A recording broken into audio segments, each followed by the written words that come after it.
오늘 우리 주신 말씀의 제목은 하나님께서 우리에게 쓰시는 편지입니다. 하나님께서 우리에게 쓰시는 편지.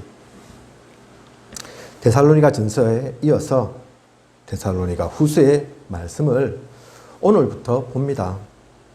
모두가 서신서, 편지, 글입니다. 하나님께서 주신 감동으로 바울은 이러한 서신서를 13권 또는 14권을 기록하게 됩니다. 많은 사람들이 13권이라고 하죠. 바울의 서신서가 13권이라고 하는데 또 어떤 분들은 14권이라고 말하는 분들도 있습니다. 히브리서 때문에 그렇죠. 히브리서의 저자가 미상이거든요.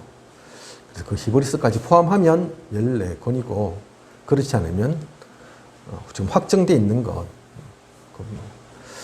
헷갈리지 않는 완전한 저자가 알려져 있는 것이 13권입니다. 참고로 말씀드리면 유 목사님은 항상 14권이라고 하십니다. 그렇게 하시면 되죠. 사실 이게 작은 게 아니죠. 바울이 서신서를 13권 또는 14권 썼다. 작은 게 아닙니다. 오늘날 우리는 별로 편지를 쓰지 않는데요. 또 쓴다고 해도 이메일 정도로 가볍게 작성해서 쉽게 보내고 하죠. 그래서 바울의 이 글이 편지글이라고 하니 자칫 너무 쉽게 생각하는 경향이 있는 것 같습니다. 2000년 전에 작성된 글입니다. 그래서 종이가 발명되기 전이죠. 유럽에서는 비싸고 무겁고 부피가 큰 양피지에 작성하던 때입니다. 장난으로 뭘 쓰고 보내고 할 수가 없겠죠. 봐도 되고 안 봐도 되는 그런 글이라면, 그런 내용이라면 아예 처음부터 작성하지도 않았겠죠. 꼭 전달해야 할 내용, 반드시 알아야 할 것을 바울은 데살로니가 성도들에게 편지로 쓴 것입니다. 또한 그것만이 아닙니다. 바울의 서신이지만 결국 하나님께서 바울을 들어 쓰신 것이니까요. 더 깊이 보면 하나님께서 우리에게 쓰신 편지라고 보면 되는 것입니다. 젊을 때 편지를 아마 쓰기도 하고 또 사랑하는 누구, 소중한 누구에게 받기도 했을 것인데 사실은 그런 정도가 아니란 얘기죠. 하나님께 여러분 편지 받아 보신 적 있습니까? 하나님이 아무에게나 편지를 쓰시겠습니까? 근데 알고 보면 이 글들이 하나님께서 여러분 한 명 한 명에게 주시는 그런 편지글이라니까요. 하나님께서 가장 사랑하는 이에게, 가장 소중하게 생각하는 이에게 전하는 글입니다.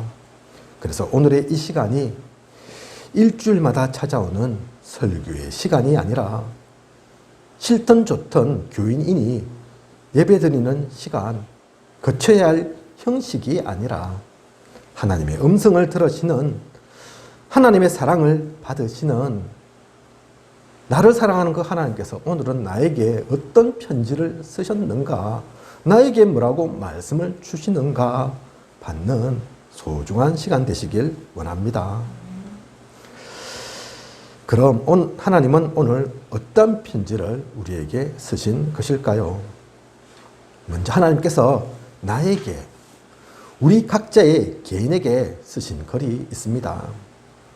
4절을 보면 너희가 견디고 있는 모든 박해와 환난, 그렇게 나오죠. 하나님은 우리에게 항상 기쁘고 좋은 일만 있는 것이 아님을 아십니다. 박해도 있고 환난도 있고 사탄이 세상 임금되어 있는 이 땅이라 복음 전하는 것, 전도자로 사는 여정이 만만치 않다는 것을 누구보다 잘 아십니다. 그런 가운데도 그 모든 것을 불만으로 돌리지 않고 믿음의 눈으로 보려 하고, 그런 가운데도 서로 사랑함을 아십니다. 예수님도 그래서 이러한 우리를 전도자로 보내시면서 마태복음 10장 16절을 보면 내가 너희를 보냄이 양을 이리 가운데로 보냄과 같도다 하십니다. 그러므로 너희는 뱀같이 지혜롭고 비둘기같이 순결하라 하십니다.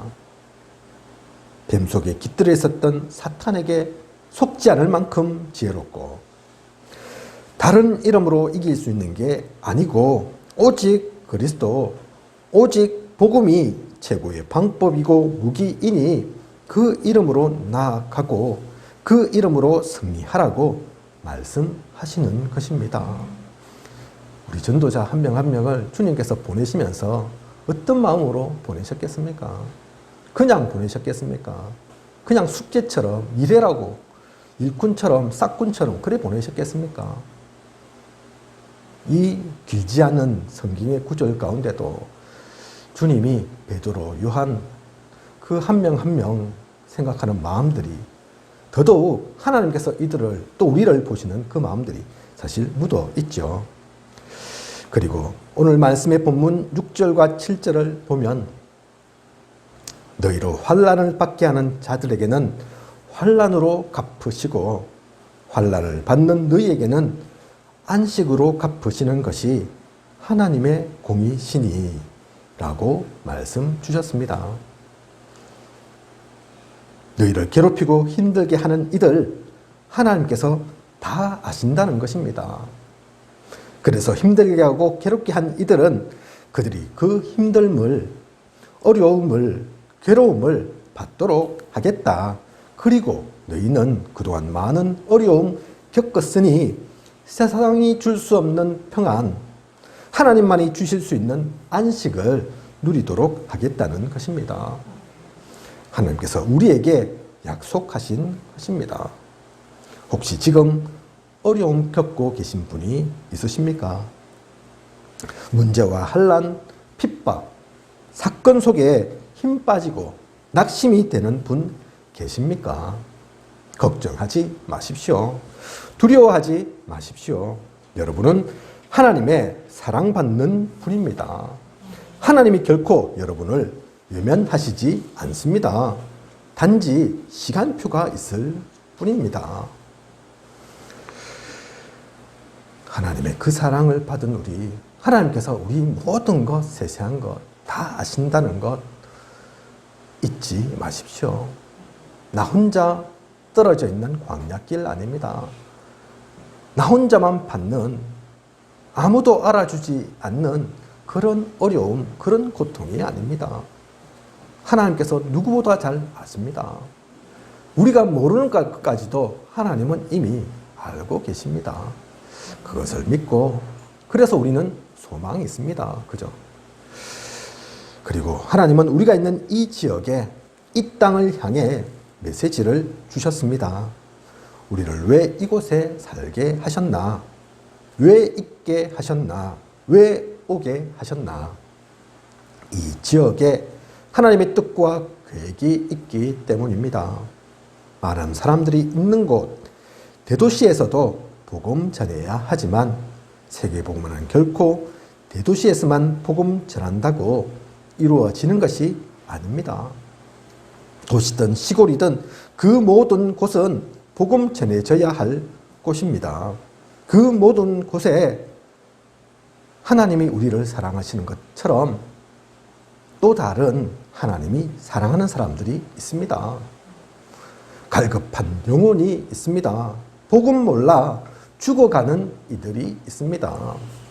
그들에 대한 마음 왜 하나님께서 안 가지고 계시겠습니까? 애타는 마음으로 그들 보고 계시기에 누가 나를 위해서 갈고, 하나님은 그 한 명을 찾고 계십니다. 그 눈으로 현장을 보고 계십니다. 그래서 성경을 보면 예레미야 12장 10절을 보면 내가 기뻐하는 땅을 황무지로 만들었도다. 11절에는 온 땅이 황폐함은 이를 마음에 두는 자가 없음이로다. 내가 기뻐하는 땅이 황무지가 되었는데 여기에 마음 두는 자가 없다고 안타까워 하십니다.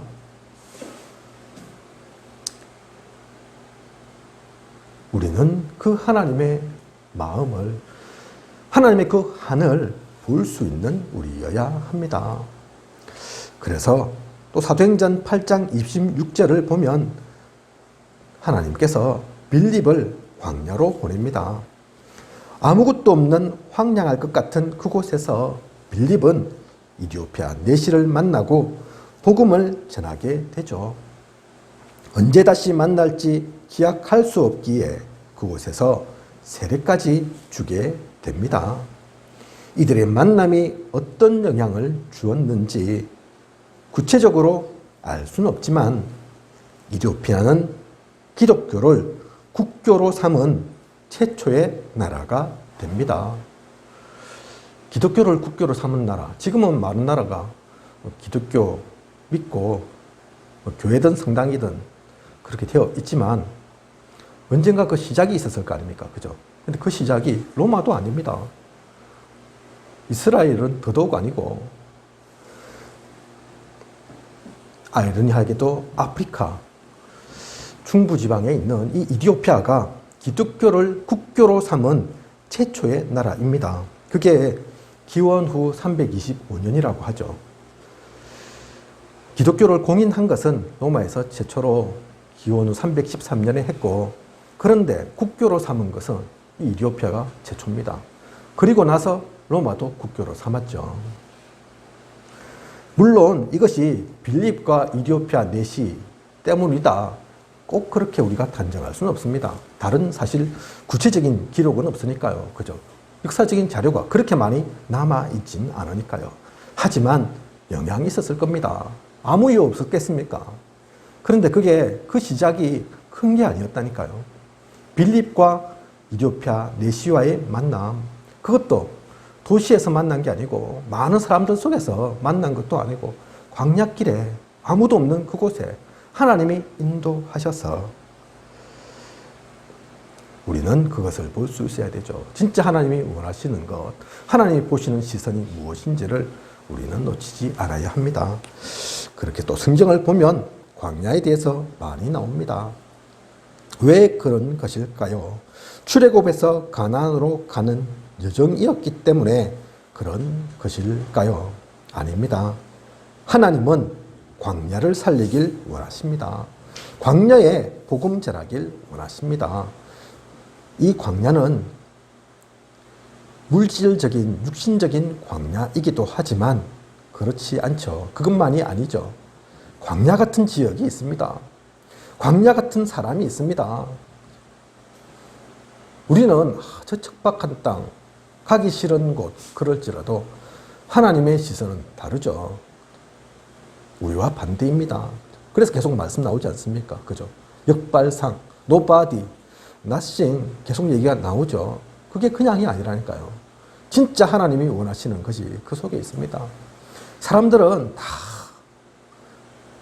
눈에 보이는 거, 가고 싶은 곳, 가기 좋은 곳, 그곳에만 있으니 그것이 레드오션이 되어 있죠.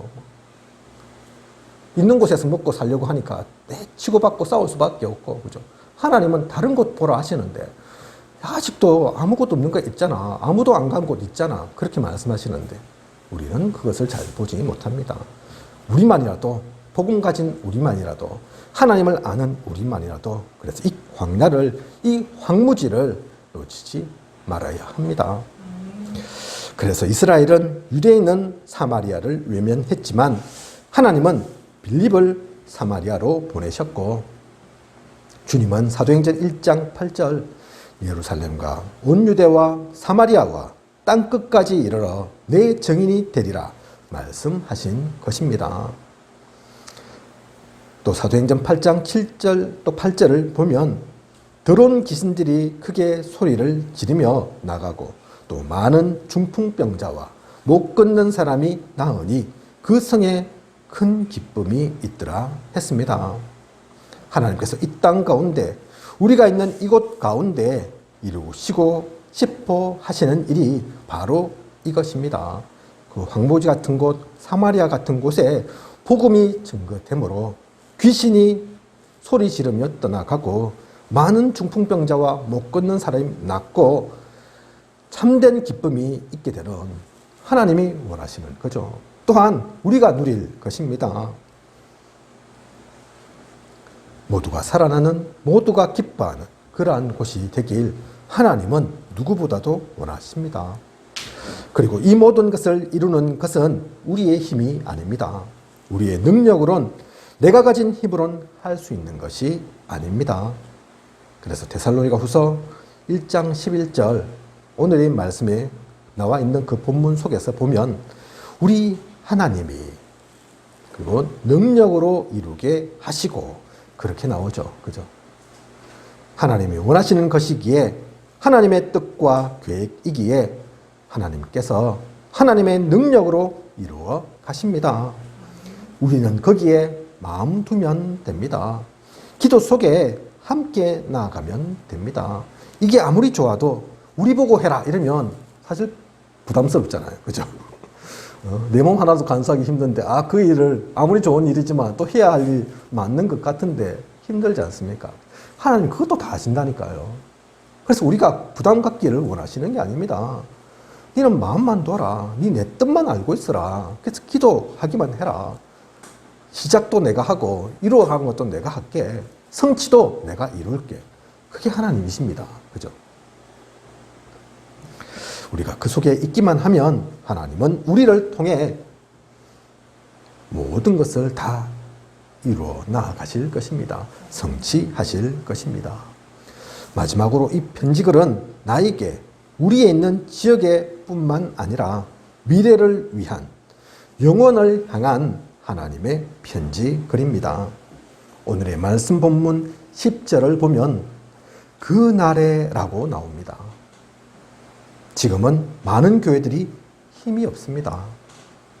교회가 문을 닫고 있고 교인 수는 자꾸 줄고 있죠. 우리가 있는 이곳 합천도 인사를 중심으로 해서 불교 세력은 강합니다. 그뿐만 아닌 타 종교, 이단 사이비가 곳곳에 자리 잡고 있습니다. 그들 천지인 것 같죠. 기독교는 힘이 없는 것 같고 교회는 점점 약해져만 가는 것 같죠. 그게 또 현실이기도 하고 그죠. 나타나 있는 실태이기도 한 것 같습니다. 하지만 아무리 어둠이 강해도 빛을 막을 수는 없습니다. 아무리 그들이 강해 보여도 이 모든 것을 다 잠식한 것처럼 보여도 하나님은 돌아가신 게 아닙니다. 하나님은 죽으신 게 아닙니다. 하나님은 살아 역사하십니다. 계십니다. 그래서 오늘의 이 말씀 10절의 그 본문처럼 그 날은 반드시 옵니다. 그 모든 것이 바뀌어질 날, 하나님이 역사하실 날, 세상으로부터 빼앗아 오실 날, 그 빛이 선포되는 날이 반드시 오죠. 그래서 하나님의 은혜로 주 예수 그리스도의 이름이 영광을 받으시고 우리도 그 안에서 영광받게 되는 날이 반드시 있습니다. 그러므로 우리는 오늘만 보아서는 안 됩니다. 미래를 미리 보고 준비할 수 있어야겠습니다. 우리 아이들에게 그래서 복음을 전해야 합니다. 그들이 미래의 주역이며 그들에게 뿌린 씨앗이 영원까지 이어질 것이기 때문입니다. 답을 미리 가지고 나아가는 우리여야겠습니다. 그것을 보았으니 지난 일이긴 하지만 일제시대 우리나라 있었잖아요. 그죠? 많은 교회들이 사실은 무릎을 꿇었는데 신사참배하라니까 했는데 소수이지만 결코 굴하지 않았던 분들이 있습니다. 그죠? 왜 그렇습니까? 그들은 왜 그렇게 할 수 있었습니까? 이 미래를 보았기 때문이죠. 아무리 일제시대가 되고 아무리 그들이 다 장악한 것 같고 또다시 해방될 날 없을 것 같지만 그게 아니거든요. 그죠? 진짜 하나님이 원하시는 것을 보았으니까. 아직도 북한에 복음 갖고 있는 분들이 있다 합니다. 공산주의 지하에 수십 년을 있었는데 우리가 다 알다시피 공산주의에서는 하나님 안 믿거든요. 그죠? 교회 박해하거든요. 믿기만 해도 살 수 없거든요. 그런데도 그 신앙을 간직하고 계신 분들이 있다니까요. 어떻게 되겠습니까? 공산주의로 저 북한이 계속 가겠습니까? 그렇지 않습니다. 물론 그들은 힘들 수 있고 지금 그 속에 있는 그들은 그들의 생애에 또 그 날이 안 올 수도 있습니다. 하지만 그것이 끝이 아니니까요. 그들의 후대들도 있으니까요. 그죠? 진짜 남길 것이 무엇인지 그분들은 아는 거죠. 그런 가운데서 또 누린 분들 있는데 우리는 그런 환경 아니잖아요. 우리는 그런 상황 아니지 않습니까? 그죠? 방글라데시 혹시 메시지 들으시면서 윤용사님 말씀하실 때 들으신 분 계실지 모르겠는데 그것도 무슬림이 장악하고 있는 곳입니다. 그런데 그곳에 살람 목사님이라고 계십니다. 처음에 우리나라에 돈 벌러 노동자로 오신 분인데 이분이 와서 복음 받고 야 이게 진짜 방글라데시에 필요하겠다. 그래서 방글라데시 가셔서 복음 운동하고 계시죠. 그러니까 박해도 받고 환란도 받고 정부에서 올가미를 올검해서 잘못한 게 없는데 나쁜 짓 한 게 없는데 네 살인자다 이러면서 사형 선고까지 내렸다니까요. 그죠? 큰일 났는데 잘못하면 죽을 수도 있는데 근데 그분이 윤호사님한테 그렇게 얘기했다고 하지 않습니까? 걱정하지 마십시오. 염려하지 마십시오. 하나님이 하실 겁니다. 안 하셔도 상관없습니다. 어쨌든 이곳에 필요한 것이 이 방글라데시에 필요한 것이 복음입니다. 그래서 저는 그 일 하다가 하면 됩니다. 그죠? 그런 사람들이 곳곳에 있습니다. 하나님께서 은혜 주신 것이고 하나님께서 인도해 가시는 것입니다. 우리는 그것을 알고 우리는 그러한 상황 되어도 당연히 그 길 가야 하지만 그 길이 아니어도 그 시간이 아니어도 그것을 미리 보고 누리고 갈 수 있는 우리여야 합니다. 그러면 합천에 있는 우리 결코 어려움만이 아닙니다. 문제만 있는 게 아닙니다. 안 되는 것만 있는 게 아닙니다. 얼마든지 이곳에서는 우리가 할 수 있는 길들이 있습니다. 그 문들이 보입니다. 그것을 누리면서 가면 됩니다. 결론입니다. 이러한 하나님의 편지받은 우리는 분명히 알아야 합니다. 결코 놓쳐서는 안 됩니다. 우리는 누가 뭐래도 하나님 자녀입니다. 부족하고 모자르고 연약해도 하나님이 그것 때문에 우리를 자녀 삼으신 것이 아니니 그것 때문에 넌 하나님 자녀 될 수 없다고 사탄이 조건 걸지 못합니다. 알고 보면 우리가 어떤 조건이 있어서 하나님 자녀 된 게 아니죠. 내가 똑똑해서 실력이 좋아서 많은 것을 가져서 하나님이 야, 넌 내 양자 삼자 그렇게 하신 것이 아니기 때문에 어떠한 것으로도 우리를 조건 걸지 못합니다. 이는 좀 왜 부족해? 하나님 자녀라면서 왜 못돼? 하나님 자녀라면서 왜 시달려? 그 말을 우리한테 할 수 없습니다. 그죠? 그와 상관없이 하나님께서 우리를 선택하신 것이니까요. 하나님은 우리의 모든 것 아시고 자녀 삼으셨습니다. 우리를 그리스도의 반석 위에 세우셨고 주님의 핏값으로 우리를 사셨습니다.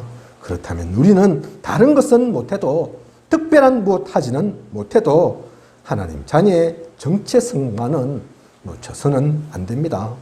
주님이 나를 구해 주셨음을 그리스도가 나의 주인됨을 정언해야 합니다.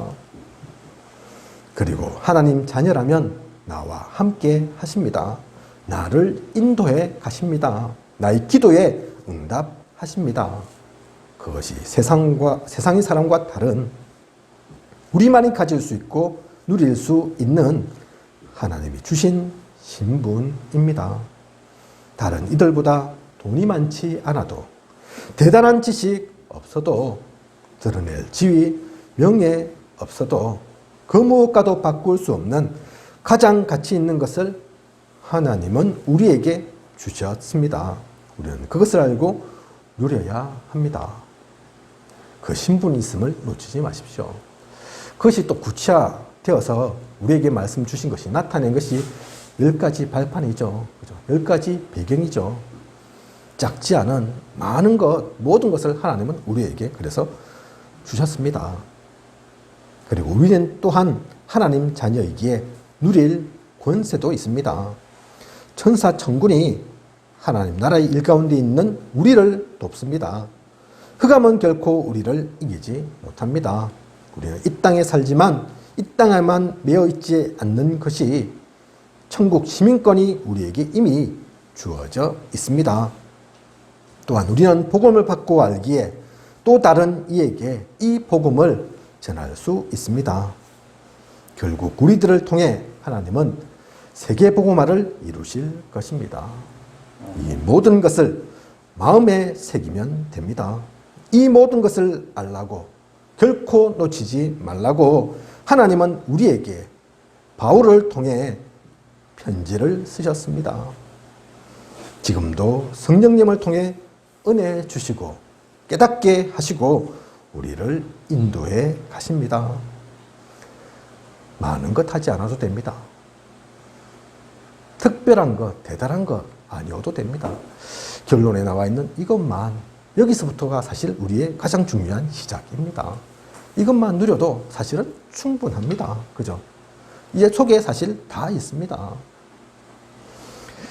이번 주간도 그래서 하나님의 사랑받는 자로 그 은혜를 누리며 나아가는, 하나님께서 주신 것만 가지고도 가장 행복한 예배와 기도에서만 답을 가지고 충분하고 누릴 수 있는 그것으로 세상을 정복하는 세계 복음화를 이루어 나아가는 우리여야겠습니다. 그 길 속에 있는 가장 행복한 전도자이시길 원합니다. 기도하겠습니다. 하나님, 오늘 또 하나님께서 우리에게 쓰시는 편지 말씀 주신 것을 감사를 드립니다. 우리가 이미 알고 있지만, 모르는 건 아니지만 신약 성경 속에 나와 있는 이 서신서가 하나님께서 우리에게 쓰신, 우리를 너무 사랑하시기에 우리에게 꼭 알리고 싶은, 우리에게 꼭 전하고 싶은 것들을 담은 중요한 하나님의 사랑의 편지임을 압니다. 오늘 말씀 통해서 그것을 더욱더 깨닫게 하시고, 그렇다면 우리가 그 말씀 붙잡아야겠지요. 그 말씀 놓치지 않아야겠지요. 그 언약의 말씀 누리면서 나에게 적용하고 내가 있는 지역을 살리고 미래를 위해서 우리 후대들에게 전달할 수 있는 가장 귀하고 행복한 모든 시간 되게 하여 주시옵소서. 이 언약을 가지고 현장 나아가게 하시고 또 주어진 모든 삶을 누리는 우리이게 하여 주시옵소서. 지금까지 인도하신 하나님께서 앞으로도 부족함이 없도록 채우시고 인도에 가실 것을 믿사오며 이 모든 것을 이 시대 살아 역사하시는 예수 그리스도 이름으로 기도드립니다. 아멘.